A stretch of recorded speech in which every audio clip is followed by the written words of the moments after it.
The Igbo people of southeastern Nigeria produce some of the wealthiest individuals on the African continent. They dominate trade from Lagos to London, from Onitsha to Tokyo. And yet, in the 65-year history of an independent Nigeria, not a single Igbo man or woman has ever been elected president. Not once. So here's the question nobody wants to answer honestly. Is Nigeria a country where your tribe decides your destiny more than your competence? Stay with me, because what I'm about to show you is not what you've been told. Before we go any deeper, if you're just finding Naija News Feed for the first time, welcome. This channel exists for one reason: to break down what's actually going on in Nigerian politics. No noise, no spin, just the real picture. Hit that subscribe button right now, and not just for the algorithm. Genuinely, the only way I can keep making content like this, going deeper, staying independent, producing more, is if you subscribe. It costs you nothing, and it means everything to this channel. Now let's get into it, because this one changes the way you see Nigeria. To understand this story, you have to start with 1967. The Igbo-dominated eastern region of Nigeria attempted to secede and form the Republic of Biafra. What followed was a civil war that lasted 3 years, killed between 1 and 3 million people, most of them Igbo, and ended with a Nigerian federal government victory in 1970. The post-war policy was 3 words: no victor, no vanquished. Sounded generous. In practice, Igbo soldiers returned home to find their bank accounts confiscated, regardless of how much they had saved, and replaced with a flat £20. Properties seized, federal appointments drastically reduced. Now, fast forward to today. Peter Obi, an Igbo man, a former governor of Anambra State, a man with a reputation for fiscal discipline, ran for president in 2023 and generated the kind of grassroots movement Nigeria hadn't seen in a generation: the Obidient movement. Millions of young Nigerians across ethnic lines rallied behind him. He still lost. The question is why, and is the answer structural or political? Let's talk about the rules of the game. Nigeria's 1999 Constitution, Section 14, Sub 3, requires that the composition of the government reflects the federal character of Nigeria. That's the technical term, Federal Character Principle. Its purpose was to ensure no single ethnic group dominates federal appointments. Sounds fair, but in practice, it has calcified into an informal zoning system where the presidency is expected to rotate between the north and the south, and within the south, between the southwest and the southeast. The problem? The Igbo southeast has never held the top position. The north has produced 4 heads of state or presidents. The southwest, Yoruba-dominated, has produced Olusegun Obasanjo and implicitly backed others. The Igbo, despite being Nigeria's 3rd largest ethnic group, have been frozen out at the apex level since the Civil War. There is no law that explicitly bars an Igbo person from being president, but the informal architecture of Nigerian power, the primaries, the delegate systems, and the zoning agreements within the APC and PDP functions as one. The gray area being exploited. The Constitution says nothing about rotating the presidency. That's entirely a political convention, which means it can be honored or ignored based on who has leverage. Here's what most people miss.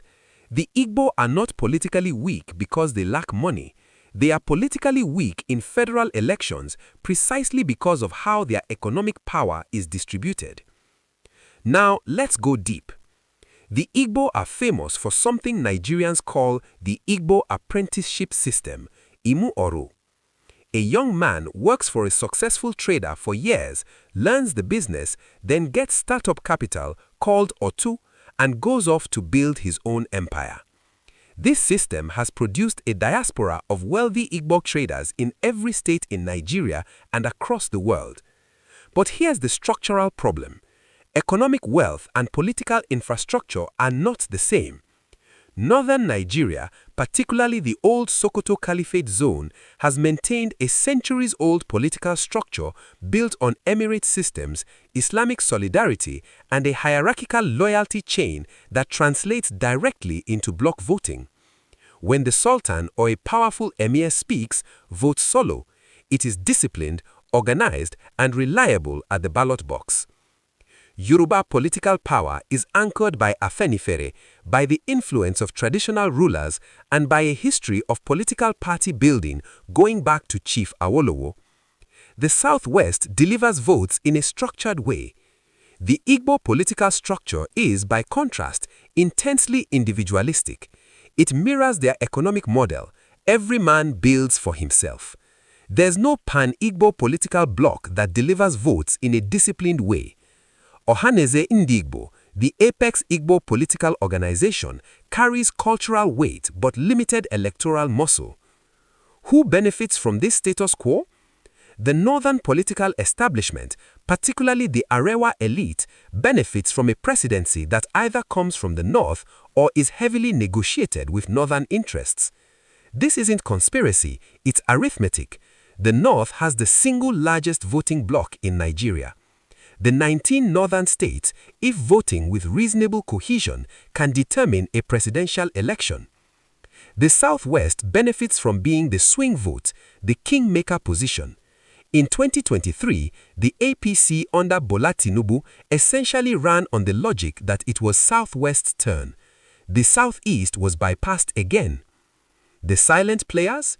The governors. Nigeria's 36 governors are the real electoral machinery. They control INEC logistics on the ground, they control party delegates, and they control the political patronage that moves voters. The Southeast has 8 states, Abia, Anambra, Ebonyi, Enugu, Imo, plus Rivers, Delta, and Cross River in the broader South-South, but they are not always united, and several of those governors in 2023 were APC governors who delivered their states against Peter Obi.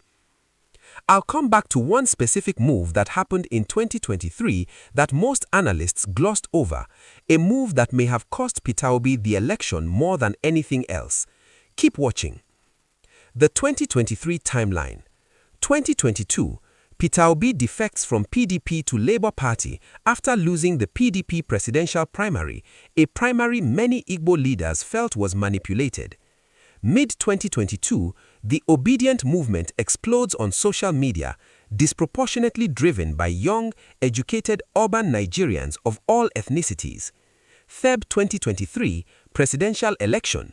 Obi wins Lagos, wins the FTC, wins constituencies he wasn't supposed to touch, gets over 6 million votes, extraordinary for a third-party candidate in Nigeria's history.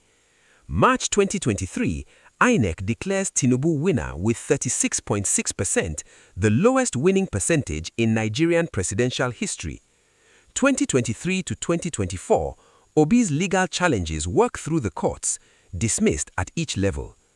Peter Obi didn't just lose an election, he exposed a fracture in the system that Nigeria's elite didn't know was that wide. The question isn't whether he should have won. The question is, what do the people who run Nigeria do now that they know millions of Nigerians no longer accept the old arrangement? Now, if what I just laid out is news to you, or if it confirms something you've always felt but couldn't articulate, drop a comment below. I genuinely want to read your perspective before we get to the international dimension and the part that reframes this whole thing. And I mean this, the only way this channel grows and I can keep going deeper on stories like this is if you subscribe. No sponsors, no agenda, just you supporting independent Nigerian political analysis. Hit the subscribe button. It's literally the most powerful thing you can do for this channel right now. What does this mean for Nigeria? First, legitimacy. A democracy where a significant ethnic group, estimated at 40 to 50 million people, has never held the highest office in over 6 decades, produces a permanent grievance. That grievance fuels IPOB, fuels separatist rhetoric, fuels the Biafra conversation that the Nigerian government keeps trying to suppress but cannot eliminate. Second, economic cost. The Igbo are Nigeria's most commercially dynamic group, and they operate largely despite, not because of, federal policy. Imagine what happens to Nigerian GDP if that entrepreneurial energy is fully integrated into national political power rather than perpetually alienated from it. Third, the security implication. The Southeast is currently one of Nigeria's most volatile regions. Sit-at-home orders, IPOB activity, attacks on security forces. Some analysts draw a direct line between political exclusion and the radicalization that drives young men toward armed movements. Political inclusion is not a guarantee of peace, but political exclusion is a near guarantee of continued instability. There's a scenario in which this changes entirely within the next decade, and it has nothing to do with who wins the next election. I'll explain that at the end. This matters beyond Nigeria's borders. The United States and the UK both have significant Igbo diaspora communities, tens of thousands of highly educated Igbo professionals in medicine, law, finance, and tech. These communities lobbied actively during the 2023 election cycle, bringing international attention to questions about electoral integrity. The US State Department and EU observer missions flagged irregularities in the 2023 election, particularly around IREV, the INEC results viewing portal, which suffered a suspicious technical failure on election night, preventing real-time result uploads. This was not a minor glitch. It was the single most credible evidence of manipulation in the entire process. For the diaspora, the lesson was stark. No amount of international attention, no amount of diaspora funding, no amount of social media mobilization can overcome structural power when the gatekeepers control the count. The broader global pattern. This mirrors what political scientists call ethnic outbidding, where in multi-ethnic democracies, elites mobilize co-ethnic loyalty to win elections rather than building cross-ethnic coalitions. Nigeria is not unique, but given its size, its oil wealth, and its role as Africa's largest economy, what happens here echoes across the continent. Let me address what people get wrong about this story. Misconception number 1. The Igbo just need to support a mainstream party. Peter Obi was in a mainstream party, PDP, before he left. His supporters argue he was denied the nomination through manipulation. Others argue he should have stayed and fought from within. Valid debate, but it sidesteps the core issue. The nomination processes themselves are controlled by networks that systematically exclude Igbo candidates at the presidential level. Misconception number 2. This is about religion, not ethnicity. There is a religious dimension. The North is predominantly Muslim, the Southeast predominantly Christian. But reducing this to a Christian versus Muslim story is too simple. Olusegun Basamjo, a Christian Yoruba man, was elected twice with massive northern support. Religion is a tool, not the engine. The engine is political power distribution. Misconception number 3. The Igbo brought this on themselves through the civil war. This is the most uncomfortable argument and the one some northern voices quietly make. The logic: Biafra was secession and there are political consequences for attempting to break up the country. The counter-argument: 55 years have passed. An entire generation has been born since the war. Collective punishment across generations is not justice, it's a recipe for permanent instability. The real question isn't whether Igbos deserve a president.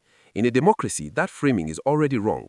The question is whether Nigeria is functioning as a democracy or as an ethnic power-sharing arrangement that wears democracy's clothing. What happens next? Most likely scenario: the Labour Party consolidates as a genuine opposition force heading into 2027. Peter Obi either runs again or endorses a successor. The establishment parties will attempt to co-opt or fragment the Obidient coalition through patronage and ethnic politics. Watch for these signals. Whether Tinubu's APC makes any substantive gestures towards Southeast inclusion, ministerial appointments, infrastructure investment, security de-escalation. So far, the signals are mixed at best. Whether IPOB's sit-at-home orders in the Southeast intensify or recede, this is a barometer of political temperature on the ground. Whether northern political elites begin to calculate that a credible Igbo presidential candidate in 2027 or 2031 is useful to them, as a coalition partner or as a controlled opposition.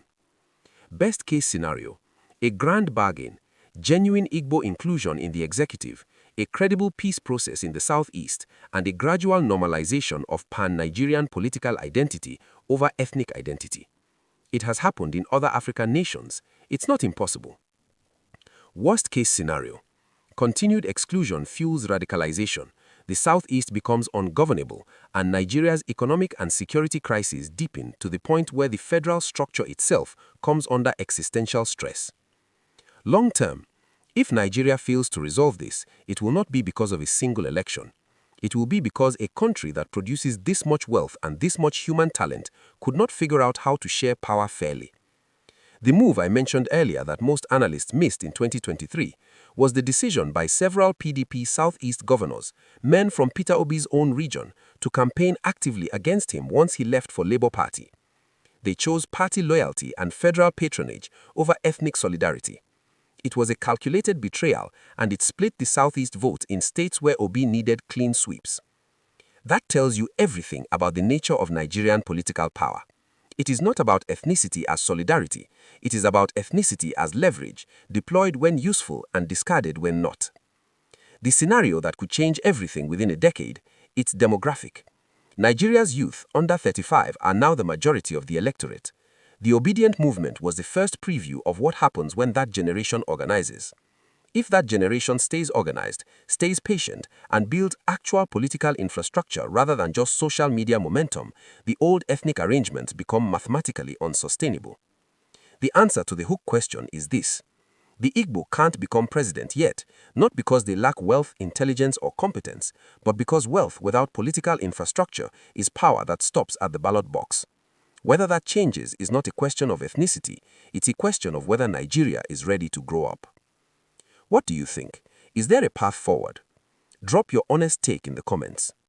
If this breakdown gave you real clarity on what's happening in Nigeria, do me one favor. Share this video with one person who needs to understand this. Not for me, for the conversation. Like the video and subscribe to Niger Newsfeed. I'll be honest with you, I don't run ads, I don't take sponsorships from people with a political stake in these stories. The only thing that keeps this channel independent and growing is you subscribing. It's the most direct way you can tell me, keep going, keep digging, keep telling the truth. I'll see you in the next one. Stay sharp.